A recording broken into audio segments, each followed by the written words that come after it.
10-foot, 20 potential man always goes back where he began. Fine, you want to see what happens so bad? Watch what happens when you slander a character you don't know. Ah, God. Hey, fellas, Onus here, and welcome back to With a Y.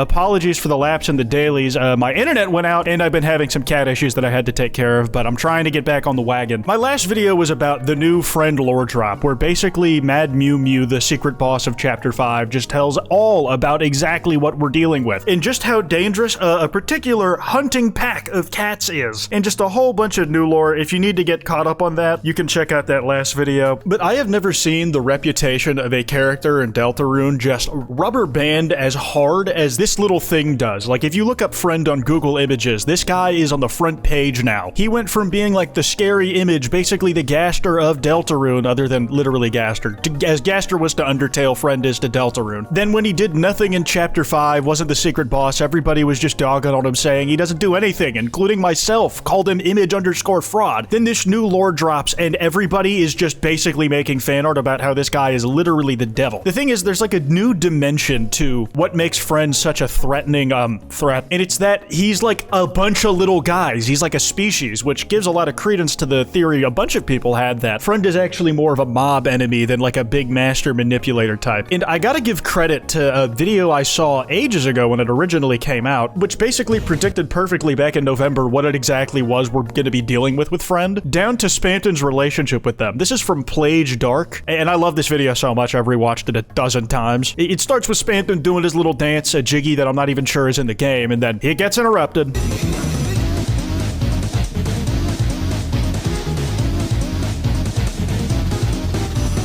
Like, I love how much of a goofball he is while still, like, being threatening and, like, being a mob that multiplies, man. There's just something about the genuine whimsy on this little freak that I really enjoy. Shout out Plage Dark, check out their stuff. And the fan art has been pretty much relentless since then. And it's all just friend being an overwhelming force through sheer numbers. From Mesmer over here, they bite very, very hard. And you just got Chris getting their fucking hand chopped off over here. The same thing that Mew Mew said happened to someone she used to know, I'm pretty sure. God, the way that the different smiles are rendered are so fucking sick. One thing I'm reminded of is when people discovered the Watchfield cat and like how much resemblance they had to Image Friend in Deltarune. Like, this is almost exactly the design from the game, except with like monocolored eyes instead of the heterochromia. And it makes sense that like their shadows being cast from multiple cats now because there's a bunch of them, man. It's an army. Another common theory people have been throwing around is that Eram, or the Shadow Mantle holder, is basically like the herder, the person who directs the flocks of friends that are out in God knows where, just skulking in the shadows. And Drippy had a interpretation of them as a Twitch streamer talking to their chat and used a J-Schlatt clip. What else are those dogs good for? That's 4,000 calories right there. Take all the feathers out. I'd say at least like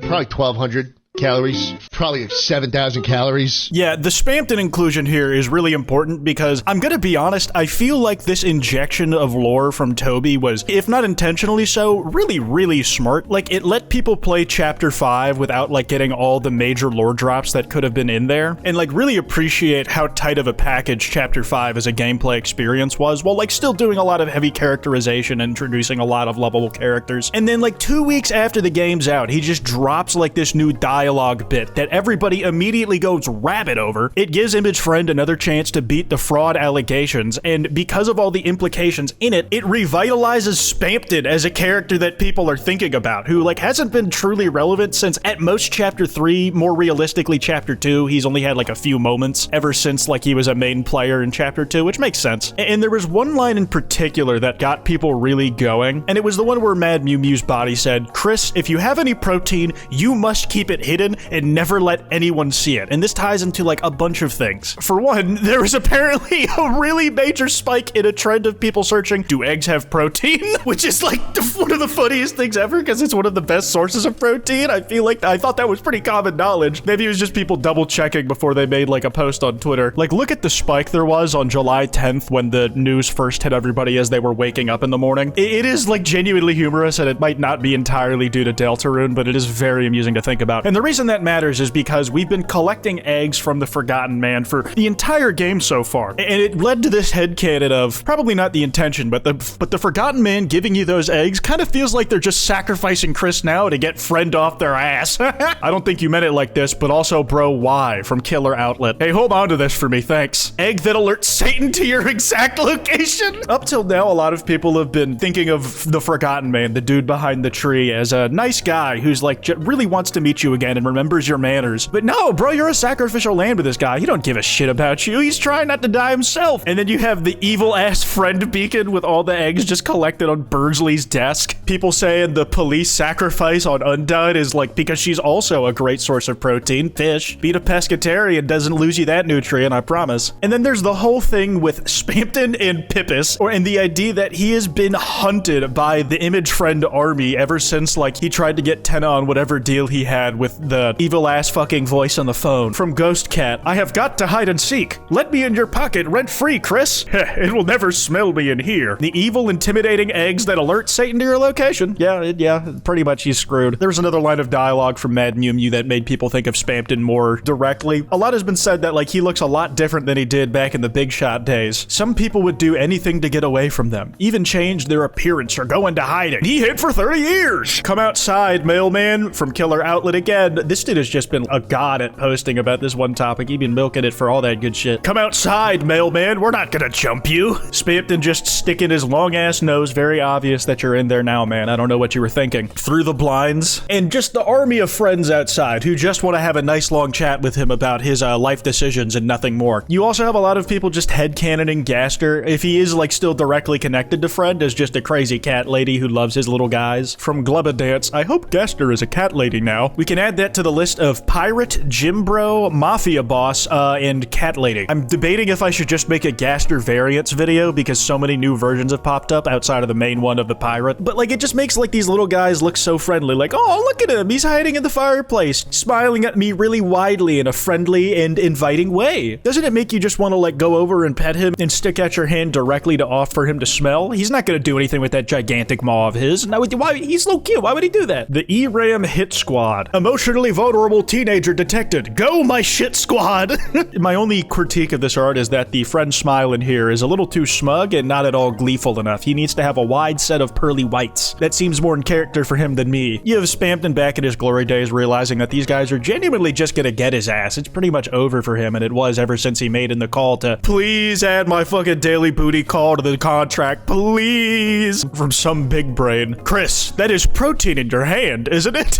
Sans with his HD Undertale sprite instead of his normal goofy ass head, and like everybody in this frame is just looking over at what's happening. You have the milk looker over here, really mesmerized by it. People have also come to the idea that the friends hate and will kill anybody except for Noelle, who they're quite fond of for raising them in that one Cat Pedders game. Cuddling with Mama, oh, that's so sweet, they're friends, oh. If that's the case, then Weird Route players like me, now I've played it, even though I once said I never would until at least the game was over, I'm a big fat fucking liar. We're gonna die. Horribly and likely torn limb from limb. That's probably how I was gonna go out no matter what I did, so whatever. Gaster getting dragged to the recycle bin after the friendlings turned on him. He made Noelle cry. Shout out Suji over here who just decided to put an artistic interpretation to it. Probably has something stuck in her eye and that's why she's crying, but they see the nearest other person or like they must have done it. Get his ass. This one like genuinely chills me out, man. Do not be drawing these fucking things in realistic nighttime photos. Do not create analog horror fodder for me to like stay awake at night over. And it's just a bunch of them crawling over the goddamn bed. This might be the thumbnail, man. I hate looking at this. Well, I like looking at it and that it's like really good and well done, but like it spooks me out a little bit and makes my spine tingle. I'm a robot. I'm not supposed to have those. This was a detail someone spotted, Lemonemi, that I personally didn't appreciate being made aware of, where they took the ratios of every friend sprite compared to like comparable Chris's. Fun fact, Mantle Game friends are full-sized friends too. They're just cut down to fit the 16 by 16 pixel character size of the Mantle Game. Everyone do this. I'm sorry. I'm sorry. I'm sorry for being stupid. I'm sorry. I didn't know that, and I would have preferred to have kept not knowing it. Like if we take the height of the Hero Sword sprite compared to the friend sprite in the Mantle Game, plus normal Chris compared to the one gigantic friend sprite we have, it's uncanny, man. I don't like it. I don't like it. Share a bite with your friends, Space Dog says once more. And lastly, there was this one concept from cab.net on like a friend type enemy where like you're in a duel fight with them alongside Noelle, whatever that says about the Weird Route or not. And I really like this concept because they have like a bunch of cool actual, actually lore-relevant dialogue. Unlock all variants here. catpettersfan.com/download/tools, like the mod that Noelle is implied to have installed to get this little freak running around in her game. She manages to banish the weird-looking friend, and then another one comes in with some more banger dialogue. Curiosity killed the jester, mailman, stagehand, like instead of the cat. Oh, that's great. That's great. And then you have little 16-bit friends just going around the sides like it's a Jackenstein fight. Stop trying to make this whimsical, man. You're scaring me. And then this hypothetical fight ends with all these freaky visuals in the back and with Chris remembering something and running away because they're terrified. Oh, it's the Forgotten Man. Oh, nice to see you here, man. Chris ran away.